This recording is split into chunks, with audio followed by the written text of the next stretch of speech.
Hello everyone, I am Dr. Abha Kumari, Assistant Professor, Nirmala College, Ranchi.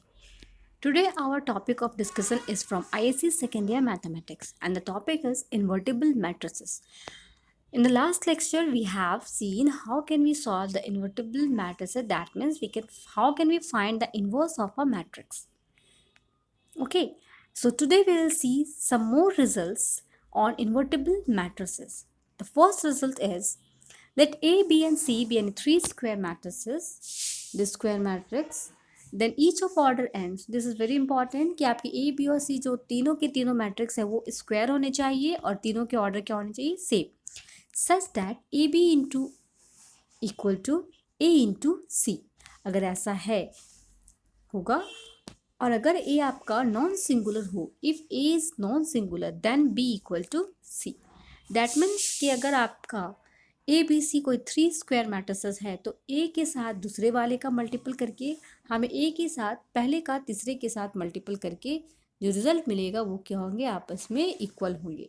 और अगर इसमें ए आपका नॉन सिंगुलर होगा तो ए और ए गेटिंग कैंसिल और हमें क्या मिलेगा, बी इक्वल टू सी मिल जाएगा.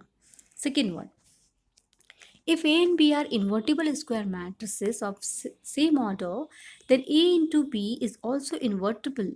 तो अगर A और B अलग से दो मैट्रिक्स है और दोनों के दोनों इन्वर्टिबल स्क्वायर मैट्रिक्स है और दोनों की ऑर्डर क्या है, सेम है, तो हम उनका जो मल्टीपल निकालेंगे A into B matrix multiplication, वो भी क्या होगा, आपका इन्वर्टिबल होगा.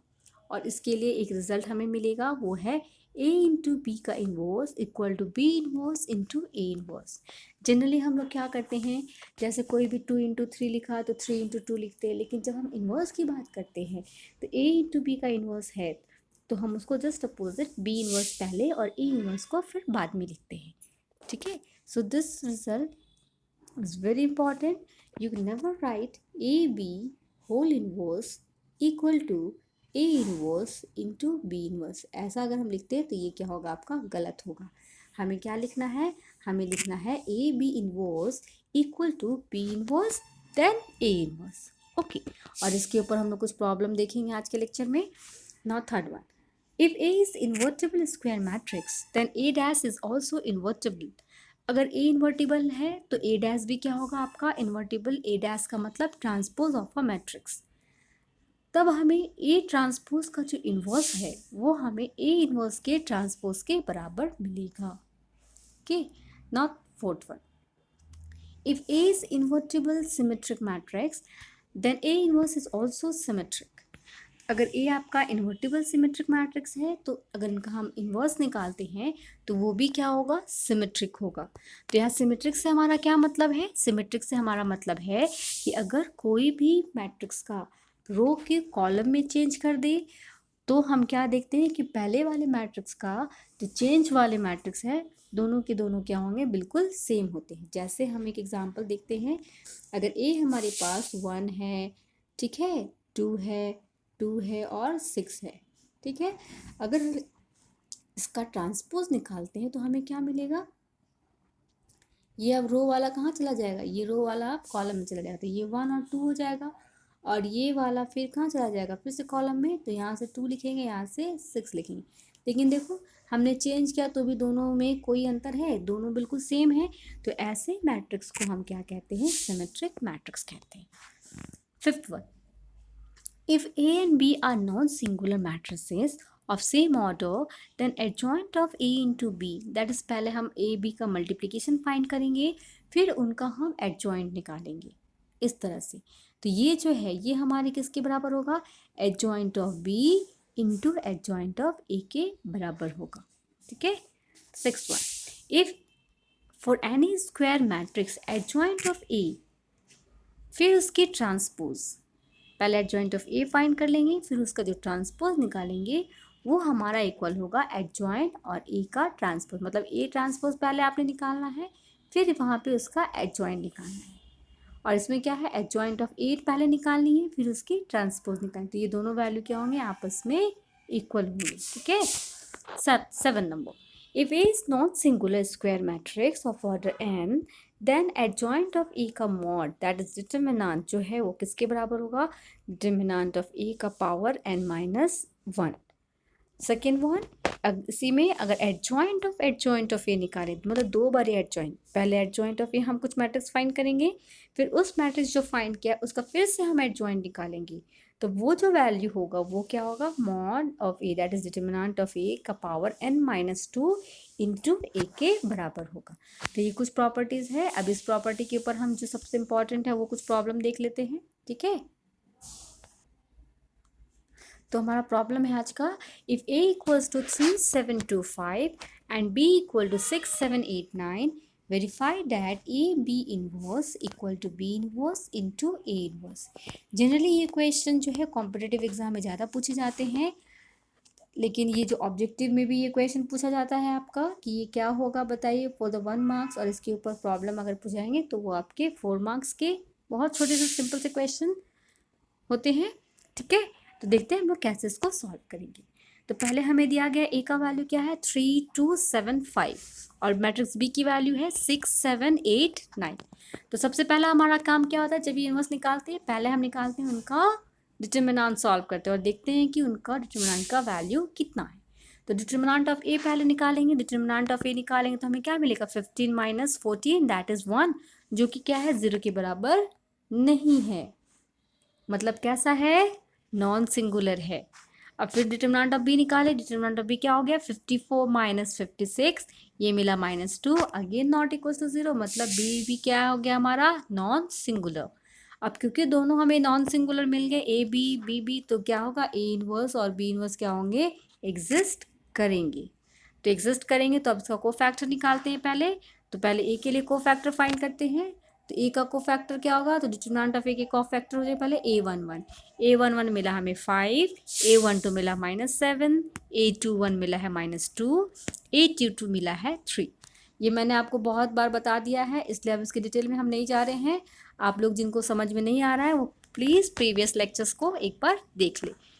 इसी तरह से हम लोग फिर कोफैक्टर बी का निकालेंगे, तो बी के लिए क्या हो जाएगा, b11 की वैल्यू हो गई 9, b12 हो गई -8, b21 है -7 एंड b22 की वैल्यू है 6, ठीक है।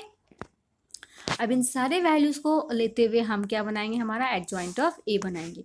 तो पहला एडजॉइंट ऑफ ए हमारा क्या मिला है, एडजॉइंट ऑफ ए का वैल्यू हो जाएगा 5 - 7 - 2 then 3, a11 then a12 then a21 then a22, और इसका हमें ट्रांसपोज लेना है क्योंकि हम एडजॉइंट ऑफ ए निकाल रहे हैं।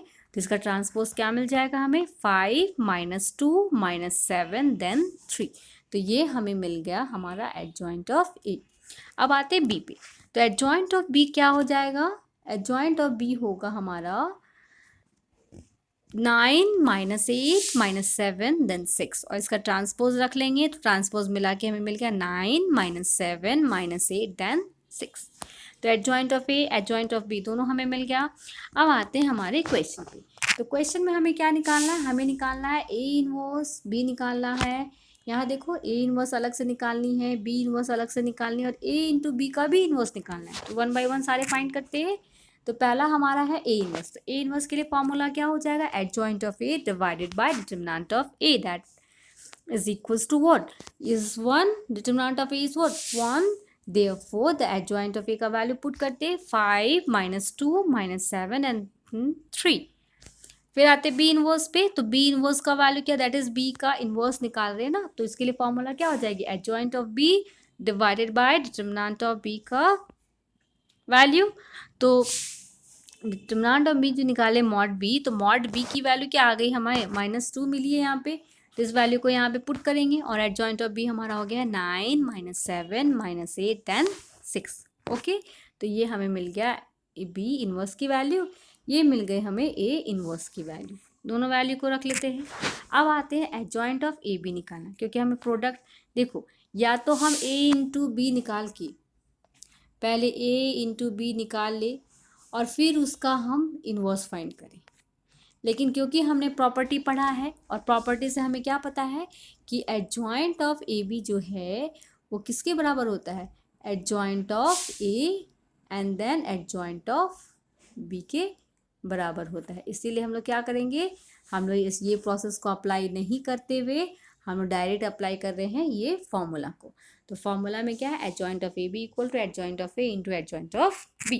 तो यहाँ हम लिख लेंगे कि adjoint of A B equal to adjoint of B into adjoint of A. This is the formula.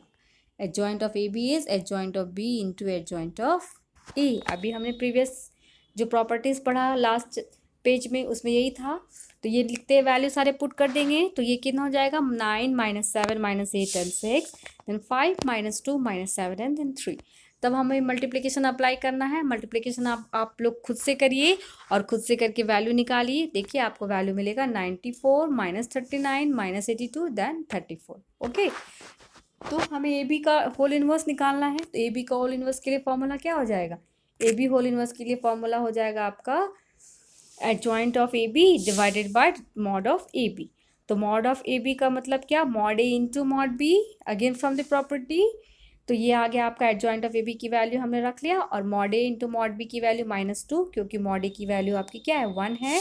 तो 1 इंटू -2 आपको मिल गया यहाँ पे -2, और ये हो गया आपका एडजॉइंट ऑफ ए बी का value. Put it equation number 1। अब बी इनवर्स और ए इनवर्स दोनों हमने निकाल के रखा है, अब उनके प्रोडक्ट को निकालते हैं।